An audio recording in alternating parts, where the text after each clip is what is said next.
Okay, Grandpa, so what did you think of the flight? Oh, I thought it was great.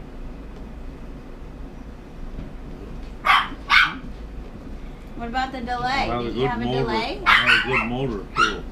Good motor? You don't need to make no money. You want something? Yeah, I made him huff and puff. Good thing it wasn't any big hill. I like some coffee. All right, now wait a second. We're going for last of it up. Once you Yeah. put her in the pen, at least you won't be so close to her. Well, I'll move her. She's in her cage.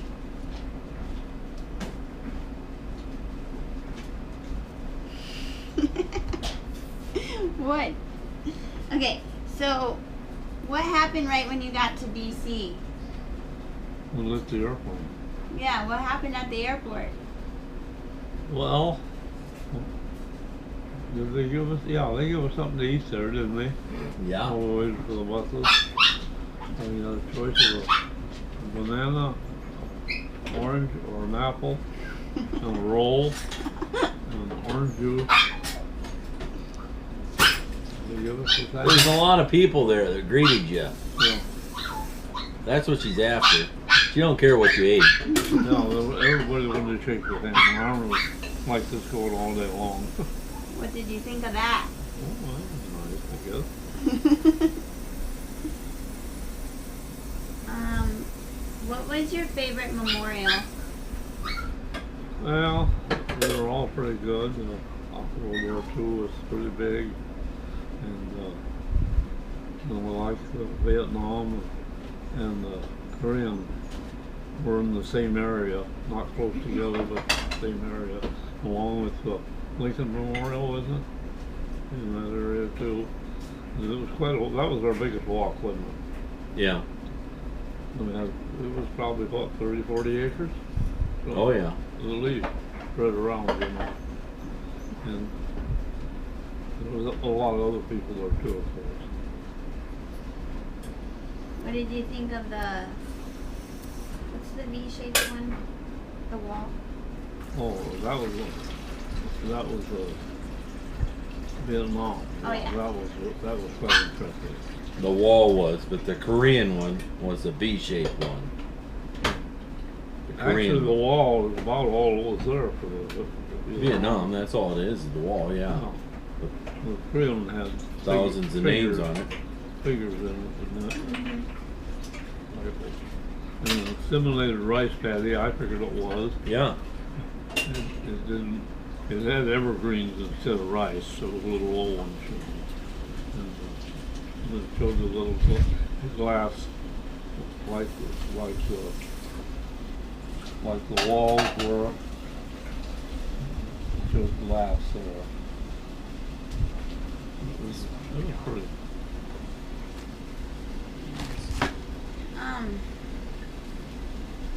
When you went to Korea, how did you get there? Went by boat From where? California or what? from Seattle, out of Seattle. How long did it take to get there on a boat? Well, let's see.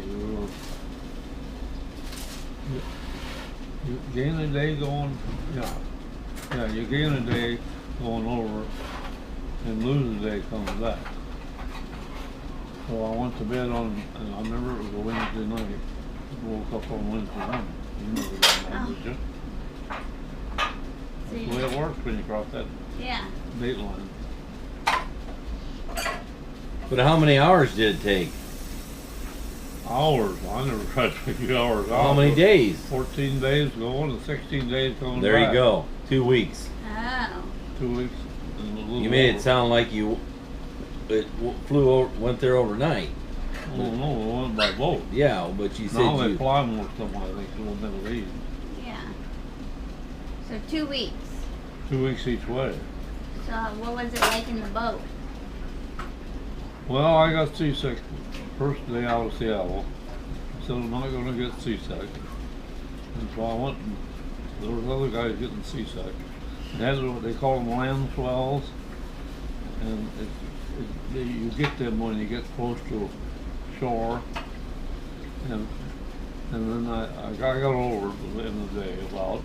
And then out of Japan about a day out of Japan, we hit a typhoon. And they buttoned the latches, you couldn't go on deck, well, you wouldn't want it to. So the boat was going like this.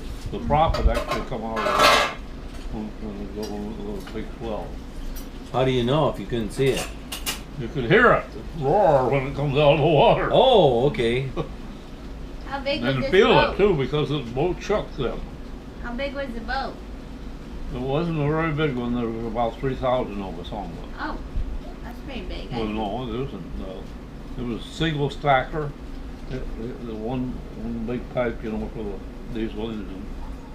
And the one I come back on was 5,000 of us on it. And it has a double stacker, quite a lot bigger ship. So it rode better. Those little ones ride like a rowboat. They were going like this all the time. Mhm. Wow. So when you got home from Korea, did you have a welcome home? Did anybody welcome you home? Not really very much, no.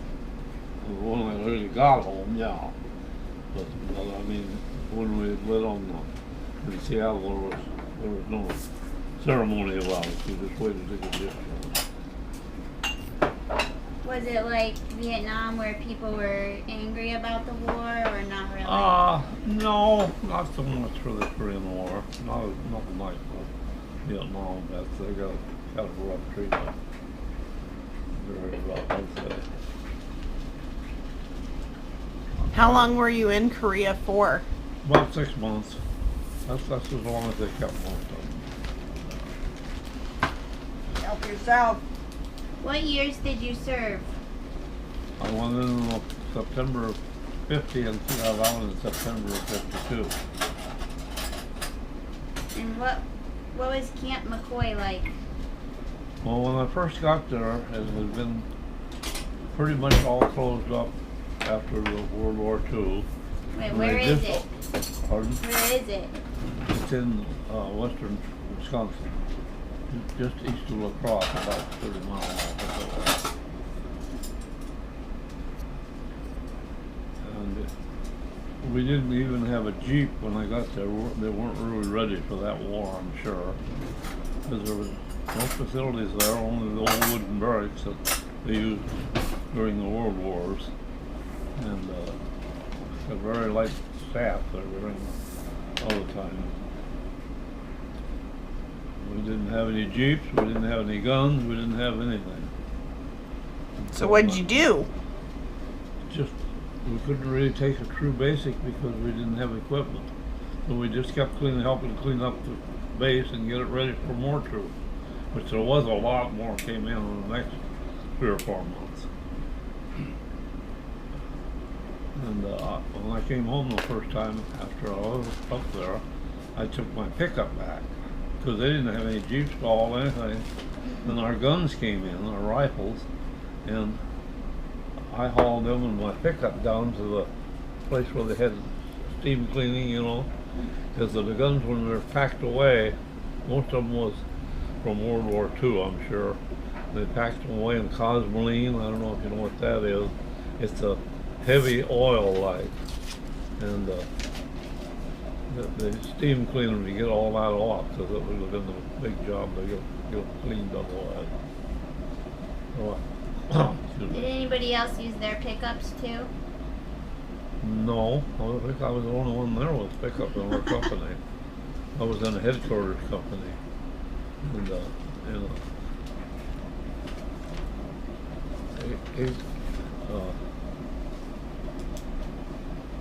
8-inch Army gun, a cannon, and at that time I think it still is probably the biggest artillery they have. What was the firing range like? Oh, it was. I was in the telephone. I was in communication, and we had radios too. But mainly, I laid telephone lines on the ground. And sometimes, if you crossed the road, you either had to get a tree or something. There wasn't very many poles in there, and it was pretty forested up there. And so we either had to go underground, we had to get them buried so if a tank come along, it would pick up that wire and break it, you know. So we'd either put them underground, or if there was a road enough for a culvert, which there wasn't very much of that, why, we'd run the wire through a culvert so that it wouldn't get broken up. When you were shooting the guns, did you have anything? Did you wear anything in your ears? No, nothing. When I took one on the rifle range, they didn't even give us. That's partly why I lost some of my hearing, I think. Because after I was one of the first ones through basic, so the cadre, there was a reserve outfit from North Dakota, was our what they call cadre. They had been in World War II, most of them, and were reservists, so they trained us. And then when they found out that I knew a little bit about guns, they found out they found that out, and they asked me to go out and be on the rifle range and coach. And some of those guys we coached had never had a hold of a gun. That's scary. Yeah, that's dangerous. So you had to make sure they kept it pointed down range. And I'd lay there beside them all day long for about a week it was. And I had a shooter right beside me there and another one on this side and the one I was by. So it was a loud noise. I think it was ruined my hair Yeah. all day long. I know when I come in the evening, my ears would be ringing. How many did Camp McCoy house? When it was full, I think there was over 50,000 there. 50,000? Yeah, I think so.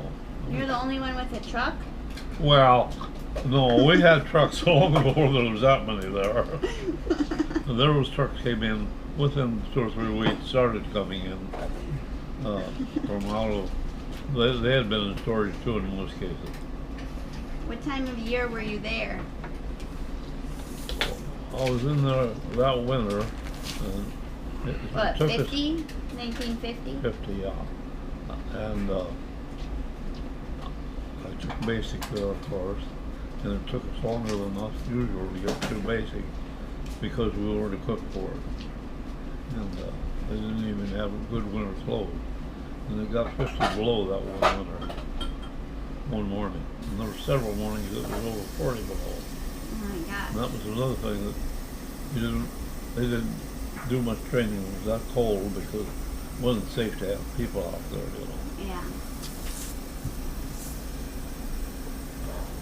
How many weeks were you there? Oh, I was there that winter and took basic, and the next summer, and then the fall, then they sent me to Fort Sill, Oklahoma, to a communication school, and I was up there till after, well, I got home for Christmas, had to go back up to graduate. It was all about communication. So how long were you at McCoy? Well, I came back to McCoy for, I think it was about 6 weeks, 6 or 8 weeks, and then I got loaded to Korea. But by that time, I only had about 7 months left, see. So, by the time I got over there, as long as it took everywhere, because I stayed in Fort Lewis for almost 2 weeks. And Why did they keep people over there only for 6 months? well, by then they had the draft going good and we had replacements. Oh. So it's a matter of having enough personnel to replace it. So most people didn't stay there longer than 6 months. Were the barracks warm? The barracks in Camp McCoy were old wooden barracks with no insulation. When you went on guard duty, which everybody got a turn at, when you went around in the evening or at night on guard duty, you went by every furnace and see if it needs coal. It had coal heat. If you want. Thanks. Here's some lemonade. And help yourself to cookies. What was your responsibilities in Korea? Well, we had a switchboard, and there were 6 of us running that switchboard 24 hours a day. So we took turns out. 4-hour shifts usually there were. 2 4-hour shifts a day. That usually worked out. So when you came back from Washington D.C. a couple weeks ago, No. were you surprised by all the people at the airport? Oh, I never expected anything like that. I knew there was you people were there, but I didn't look for so many people. Yeah. Is there anything else you want to say about your trip? Oh, it was just a great trip. We had the unfortunate to have to wait 2 hours going and about that long coming back, didn't we? Because it was foggy in the morning. And then our pilot, their laws say he has to be off 10 hours before he can fly here. Oh. So we had to wait till his 10 hours were up before he could fly us back. That's what caused that delay. Had you ever been to Washington D.C. before? Yeah, years ago, my sister, her husband, he was in the Marine Corps, and he was stationed out just out of Washington D.C. We went out to see them, and I spent about a day there Was that before or after Korea? after Korea. Were you married to Grandma yet? Oh no, I didn't even meet her for 3 or 4 months. When did we meet? Oh. I think we met at October, November sometime. Dancemore in Swisher Dance Hall.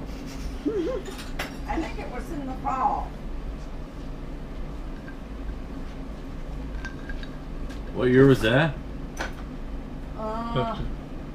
52. When you got back? Yeah. Yeah, then we were married in 54.